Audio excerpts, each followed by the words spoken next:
Hello, नमस्कार. मी मोनिका स्मितू आणि रिधूची mamma या यूट्यूब चॅनलमध्ये तुम्हा सर्वांचे अगदी मनापासून स्वागत करत आहे. तर ना तुम्हाला इथे फ्रंटमध्ये दिसत आहे की आलू आणि त्याच्यामध्ये मी टाकत आहे मटर.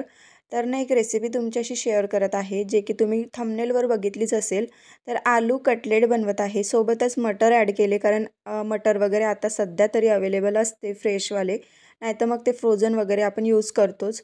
तर त्याच्यामध्ये ना मटर टाकले, कट करून टाकले आहे छोटे छोटे असे कांदे. नंतर मिरची पण थोडी मोठ्या आकारात कट केली, कारण पेस्ट टाकली तर थोडं मुलं वगैरे असतात खातात आणि हा जो पदार्थ आहे हा मुलांना खूप आवडतो. मग मोठी टाकली की त्यांनाही व्यवस्थित काढून खाता येईल या हिशोबाने. अद्रक लसणची पेस्ट टाकली आहे, गरम मसाला टाकला, कुठलाही चाट वगैरे मसाला टाकला नाही आहे, नाही तर आपण चाट मसाला पण ॲड करू शकतो. धनिया पावडर, हळद, तिखट आणि थोडंसं मीठ टाकलं आहे चवीनुसार. म्हणजे या स्टेजला टाकून घेते जेणेकरून ना व्यवस्थित आपल्याला समजते की मिठाचं प्रमाण वगैरे. जेव्हा गोळा बनवला ना तेव्हा चाखून पाहायचं, म्हणजे कमी जास्त असलं तर परत आपण टाकू शकतो. आणि पोहे न भिजवता मी याच्यामध्ये ना कोरडेच टाकून बघितले, पण खूप छान अप्रतिम आपले कटलेट बनवून रेडी झाले होते. म्हटलं चला आपलं थोडंसं डोकं लावून करून बघू, कारण जेव्हाही आपण काही बनवायला घेतो ना रेसिपी बघून बनवतोच. तर त्याच्यामध्ये ना भिजलेले पोहे टाकायचे होते, पण मी ना कोरडेच पोहे ॲड केले. त्याच्यानंतर थोडासा कॉर्नफ्लॉवर ॲड केला, किंवा तुम्ही ना याच्यामध्ये रवा पण ॲड करू शकता जर जाडसर साईजचा असेल तर.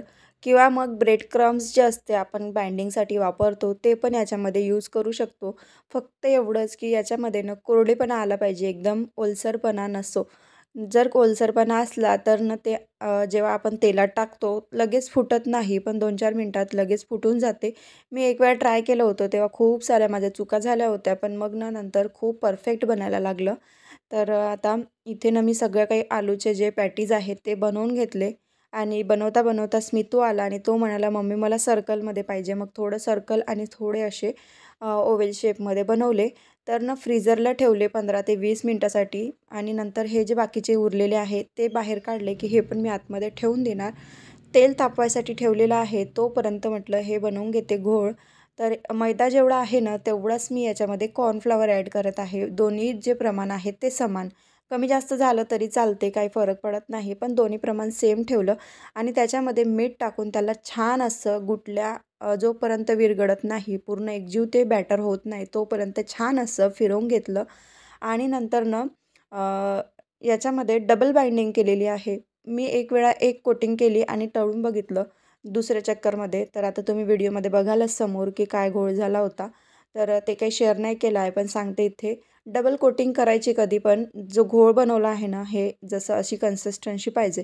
याच्यामध्ये टाकायचं आलूची टिक्की आपण जे बनवलेली आहे ते याच्यामध्ये टाकलं की ना परत त्याला ब्रेड क्रम्समध्ये पूर्ण हे करून घ्यायचं, त्याला गोल गोल असं फिरवून घ्यायचं. आणि नंतर परत तेच प्रोसेस डबल करायची. जे ही प्रोसेस करत आहे ना हीच प्रोसेस एका वड्यासाठी किंवा एका आपल्या पॅटीजसाठी 2 वेळा करायची.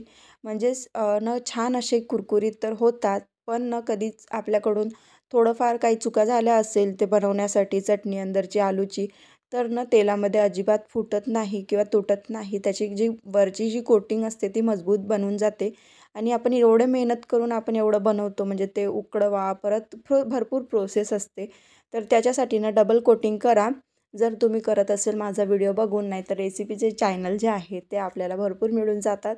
पण ज्या रेग्युलर ताई आहेत कोणाचं बघूनच आपण करत असतो, आपणही कोणाचे व्लॉग वगैरे बघून घरी करून बघतो. तर तसंच माझेही व्लॉग बघून जर कोणत्या ताई वगैरे करत असेल तर इथे एकच सांगायचं आहे, आपलं चवीला कसं होते काय होते याच्यापेक्षा ना त्या प्रोसेसला परिपूर्णपणे कसं करायचं हे लक्षात घ्यायला गरजेचं असते. तर डबल कोटिंग करा आणि छान कमी मंद आचेवर तळा. 5 ते 6 मिनटं लागले तरी चालेल, कारण जे बाकीचे पॅटीज तयार व्हायला ना 4 ते 5 एका वेळेस आपण तळतो, तेवढं होतपर्यंत पूर्ण एक फेर आपला हा निघून जातो. तर चला इथे माझं झालेलं आहे आणि आता मी तळायला घेते. 2 बनवून टाकले, नंतर 2 चालत्या याच्यात टाकते, कारण मग ते तळायला पण थोडंसं हे होऊन जाते त्याच्यामुळे. तर छानपैकी ना खूप छान मस्त असे टेस्टला बनले होते आणि मुलं खूप आवडीने खाते. तर आज ना मला स्वयंपाकाला तर सुट्टीच द्यावी लागली.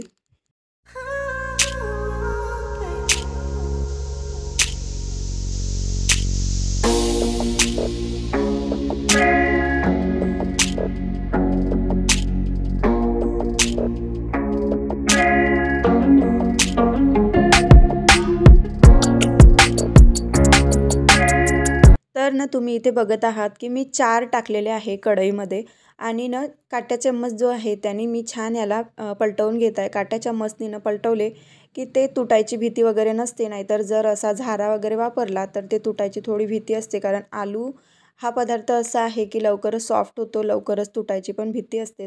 तर इथे बघू शकता किती छान दिसत आहे ना, दिसायलाच मला तर पाहूनच असं खावंसं वाटत होतं. तर ना खूप छान मस्त असे परफेक्ट कटलेट बनलेले आहे. याच्या आधी मी शेअर केलं होतं एक वेळा, तर तेव्हा ना मका वगैरे निघते ना, ते कॉर्नफ्लावरचं कॉर्न जो असतो ना मका, त्याचे बनवले होते. तर आता हे बनवले फक्त पोटॅटोचे मटर टाकून. तर आता बघू रिॲक्शन काय आहे घरचे खाण्यावाल्यांची. तर इथे बघू शकता स्मितू जो आहे ना, तो खूप खुश झाला होता. कारण त्याचं 2 ते 3 दिवसापासून चालूच होतं की मम्मी मला कटलेट बनवून दे. आणि मग माझंही चालू होते की दुपारचे जे काही पेंडिंग काम आहे ते करायचे. कारण गावावरून आल्यावर ना थोडंसं थकवा असतो. परत दळण वगैरे संपलेलं होतं, ते पण निवडावं वगैरे लागते. तांदूळ पण साफ करून ठेवावं लागते. हे मी काही व्लॉगमध्ये शेअर केलेलं नाही आहे. पण ना ह्या सगळ्या ज्या गोष्टी आहे ह्या दुपारच्या वेळेत मला करायच्या होत्या आणि मग ते केलं की संध्याकाळी ना काही करायची इच्छाच राहत नव्हती. तर इथे तर तुम्हाला रिॲक्शन वगैरे काही बघायला मिळाली नाही. यांचं असं असते की सोबत खायचं. तर इथे ना नंतर खाल्लं वगैरे, परत तिथेच बसली टी व्ही बघत आणि भेंडी कट करून घेतली सकाळसाठी. तर मोजून 3 वाजले होते. एवढे सगळं केलं ना, पोटभर सगळ्यांनी खाल्ले आणि स्वयंपाकाचं काही गरज पडली नाही आणि बाकीचं जेवढं काही सकाळचं होतं ते तसेचं तसंच राहिलं परत. आता त्याचं उद्या गरम करून खाण्यामध्ये येतील. तर ना आत्ता करत आहे मी रात्रीची किचन क्लिनिंग. तर आपला आजचा जो टॉपिक होता तो हाच होता. पण रेसिपी शेअर करता करता ब्लॉग जो आहे तो कुठल्या कुठे चालला गेला. तर ना रात्री झोपण्यापूर्वी मी हे काम करतेच नेहमी. तर ना पहिलं काम जे असते ते माझं की दुसऱ्या दिवशी टिफिनला काय बनवायचं आहे, भाजी कोणती बनवायची आहे. फ्रीजमध्ये बघून घेते. मोकळ्या पदार्थामधली भाजी जी असते ती मी चॉईस करते नेहमी. जर स्मितूची स्कूल नसेल तरच मी सकाळच्या वेळी ना रस्याची वगैरे भाजी बनवत असते. तर भेंड्या शिल्लक होत्या, तर म्हटलं चला भेंडी कट करून तसंच झाकून ठेवते मी कपड्याने. कॉटनच्या एका व्हिडिओमध्ये मी शेअर केलेलं आहे याच्या आधी. परत मग जे काही भांडे आहेत ते आता घासत नाही, कारण इथे सिंक वगैरे काही अवेलेबल नाही आहे. आणि ना मुलांना सांभाळता सांभाळता इतकं दमल्यासारखं होते की मग ते रात्रीचं जेवणानंतरचे जे काही कामं आहेत, ओटा क्लिनिंग तर आपल्याला करावंच लागते, कारण झुरळ वगैरे व्हायला नको. पण ना भांडे वगैरे घासायचं म्हटलं ना, सिंक नसल्यामुळे खूप कंटाळा येते. तरी पण तसेच न ठेवता आपलं जे खरकटं पाणी आहे, शिताळं पाणी आहे ते काढून बाहेर फेकून द्यायचं. जेणेकरून ते भांड्यांना वास वगैरे येत नाही किंवा चिकटपणा येत नाही. तर आता मला पर्याय नाही आहे आणि बाहेर म्हटलं ना, हिवाळ्यामध्ये थंडी, पावसाळ्यामध्ये पाऊस आणि उन्हाळ्यामध्ये जमते, पण उन्हाळ्यामध्ये डब्याची गडबड नसते. तर मग एक शेड्यूलच बनलं आहे ते की रात्रीचे भांडे घासायचे नाही, पण बाहेर मी स्वच्छ करून ठेवते. परत सकाळी घासायला काहीच वेळ लागत नाही, कारण 5 वाजताच्या नंतरचे हे जे भांडे आहे ना, फक्त स्वयंपाकाचे असते. तर इथे ना मी डीप क्लीन न करता अशा प्रकारे ओल्या कपड्याने छान असं 2 वेळा पुसून घेते. एक वेळा पूर्ण त्याच्यावरचं डाग वगैरे काढून घेते आणि परत तो कपडा पिळून आणते बाहेरून आणि परत मग त्याला अजून डबल फेर मारते. तर ना छान असा क्लीन होऊन जाते, कारण रात्रीच्या वेळी तेवढं खराब होऊ देत नाही मी, कारण स्वयंपाक थोडासा जपून जपून करते. सकाळच्या गडबडीत खूप खूप असा अस्ताव्यस्त होऊन जाते, म्हणून ना मग एक वेळेस तो सकाळच्या वेळी मी छान असा डीप क्लीन करते, स्क्रब वगैरे करते. जे साबण आपण लिक्विड वगैरे वापरतो ते. परत ते ओटा वगैरे क्लीन झाला की त्याच्यानंतर बघते की इकडे-तिकडे आपल्या ज्या वस्तू आहेत त्या पडलेल्या आहे काय? तर मिक्सर जे आहे ते मी लावलेलं होतं, तर ते तिथेच ठेवून होतं. ब्रेड क्रम्स जेव्हा बारीक केले ते मिक्सर ठेवून होतं आणि ते तिथेच पडलेलं होतं. आणि आत्ता जे काम आहे ते म्हणजे सगळं काही ओट्यावरचं आपण झाडतो. म्हणजे कपड्याने जरी झाडत असेल ते खाली थोडंफार पडतेच. तर एक झाडूनं मारून घेते, कारण मग स्वच्छ दिसते. आणि तिकडे चुंगडी जी दिसत आहे ना तुम्हाला, त्या चुंगडीमध्ये दळण आहे, जे आजच आणलं होतं. तर गरम होतं. मी भरणार होते आत्ताच, कारण सकाळी थोडासा ओव्हरलोड जो आहे तो कमी होऊन जाते आता जर भरून ठेवलं तर. पण आता काही ते जमलं नाही, कारण गरम दळण होतं त्याच्यामुळे भरता आलं नाही. आणि मग ना ते तसंच राहू दिलं छान असं झाकून. आणि आज सकाळी ना त्याला बाहेर साईडला नेलं डब्बा आणि नंतर त्याच्यामध्ये पॅक केलं. कधीही दळण भरताना ना मी डब्बा जो आहे तो बाहेरच्या साईडला नेते आणि मग भरते, कारण मग ते जे डस्ट वगैरे उडतो ना त्या याचा कणकीचा, आट्याचा, तो काही भांड्यांवर वगैरे किंवा मग आपलं जे काही फर्निचर वगैरे आहे, फ्रीज आहे, याच्यावर उडत नाही.